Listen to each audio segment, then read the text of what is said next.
Have you ever felt like you're stuck in a role that no longer excites you, wondering if there's more to life than just the same routine day after day? I've been there. Hi, I'm Sarah. I've been a housewife for a long time now. I gave everything to my family, taking care of the home, cooking, cleaning, and somewhere along the way, I lost myself. I started asking, is this really all I'm meant to do? I remember feeling like I was just going through the motions, living for everyone else, but not for myself. And that's exactly where I found myself, questioning what comes next and if I was meant for something more. For years, I poured everything into being a housewife. I loved taking care of my family, making meals, cleaning, and organizing. But somewhere along the way, I began to feel like I was losing myself. The days blurred together. Wake up, cook, clean, care for the kids, repeat. I started to feel invisible, like my needs and dreams didn't matter anymore. I wasn't sure where I was headed, but I knew I couldn't keep living like this. It wasn't that I didn't love my family. I did, more than anything. But slowly, I began to question, is this really all there is for me? Was this the life I was meant to live? I wasn't exhausted from doing everything for everyone else. It was like as if I was disconnected from who I used to be. The role of housewife had swallowed me whole, and I felt like I was fading into the background of my own life. There had to be more to me than just this. I wanted to do something for me, but I didn't know where to begin or what it even looked like. It was as if I had forgotten how to dream, and I couldn't figure out what came next. Then, one day, something unexpected happened. While flipping through TV channels, I stumbled upon a documentary about women who had completely transformed their lives by stepping out of their comfort zones. One woman, a stay-at-home mom like me, had started a small business. She went from feeling lost to running a successful company. At first, I thought it was just another inspirational story, but then something hit me. She wasn't all that different from me. She had been stuck just like I was, but she made the choice to take a risk. I had never considered that kind of possibility before. Could I do it? Could I break free from this routine and try something new? In that moment, everything changed. It was like a light bulb went off in my mind. You know, I couldn't stop thinking, if she could do it, why couldn't I? Although I didn't start with the big idea of starting a business or doing something major. Instead, I simply asked myself, what's the one thing I've always wanted to try but never had the courage to do? That question opened a door I didn't even know was there. I realized the first step wasn't a big leap. It was just allowing myself the possibility of change. It wasn't about abandoning my family. It was about finding myself again. That simple question changed everything, and from there, I began the journey toward rediscovering my voice and who I really was. After that realization, I knew I had to do something different, but doubt and guilt still lingered. Could I really balance my responsibilities and something for myself?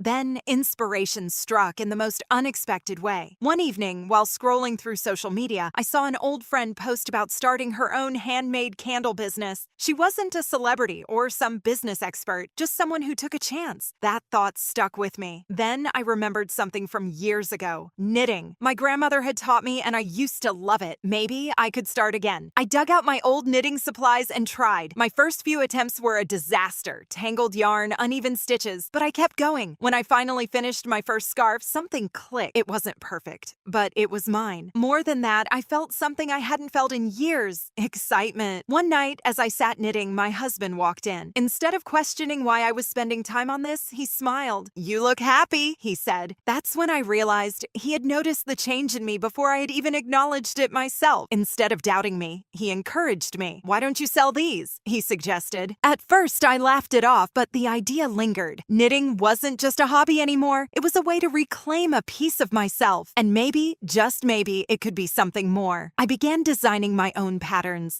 experimenting with yarns, and even selling a few pieces online. Slowly, I realized that I could do more than just exist in the daily routine. I could create something meaningful, something that brought me joy. The idea that I could still be a mother and a wife while nurturing my passions felt both impossible and liberating. But somehow, I was doing it. Now, you'd think that after this whole aha moment, I would be brimming with confidence, right? Well, not really. The doubts crept back in almost immediately. Here I was, spending hours knitting, working on a hobby that didn't seem to serve any greater purpose. I felt kind of selfish. The guilt was overwhelming. My kids were getting older, my partner needed me, and I kept asking myself, who do I think I am? Trying to build something for myself. I found myself having late-night conversations with myself, questioning if I was even allowed to have a life outside of my role as a wife and mother. What about the late nights I spent knitting when I could have been resting or doing other chores? Was I abandoning my responsibilities? Then one day I was sitting on the couch, my knitting basket by my side, feeling defeated after a long day. And my daughter, who had always seen me busy around the house, walked over, looked at what I was doing, and said, "Mom, this is really cool. I want to learn how to do that too." It hit me like a ton of bricks. What if I was teaching my kids something important? What if they were seeing me build something from scratch outside of the usual routine, showing them that it was okay to pursue something that made me happy? That moment was like the universe slapped me in the face with a wake-up call. My passion wasn't a distraction. It was a way to show my children that they too could be anything they wanted to be, no matter where they were in life. The guilt started to fade. I understood now that by pursuing my own dreams, I was also teaching my kids the power of self-love and following your passions. I wasn't being selfish, I was being a role model. And that realization, the unexpected twist, gave me the courage to keep going. And my husband, he saw the change in me. He reminded me that I wasn't abandoning my family. I was growing, and that made me a better wife, mother, and woman. The biggest twist? Pursuing my passion didn't take me away from my family. It brought us closer. My husband supported me, my kids learned from me, and I finally saw myself again. And that changed everything. So here I am today, a housewife who once felt invisible. Now running a small business, I built one baby step at a time with a growing community of people who love what I create. It wasn't easy. In fact, there were many moments where I questioned myself and thought I couldn't do it. But what I learned through all of this is that the only thing that limits us is the fear we let control us. And trust me, when I let go of that fear, everything changed. I was proud of myself for taking the leap. And the best part? I rediscovered a sense of purpose that I thought I had lost forever. If there's one thing I've learned, it's this. Feeling stuck doesn't mean you're out of options. It means something inside you is ready for change. You don't have to have it all figured out. Just take that first step. Whether it's revisiting an old hobby, learning something new, or simply allowing yourself to dream again. So, to every woman who has ever wondered, is this all there is? The answer is no. There is always more waiting for you, and it's never too late to rediscover yourself and create something meaningful. So, what was your turning point? Share your story in the comments. I'd love to hear it. And don't forget to subscribe for more inspiring stories.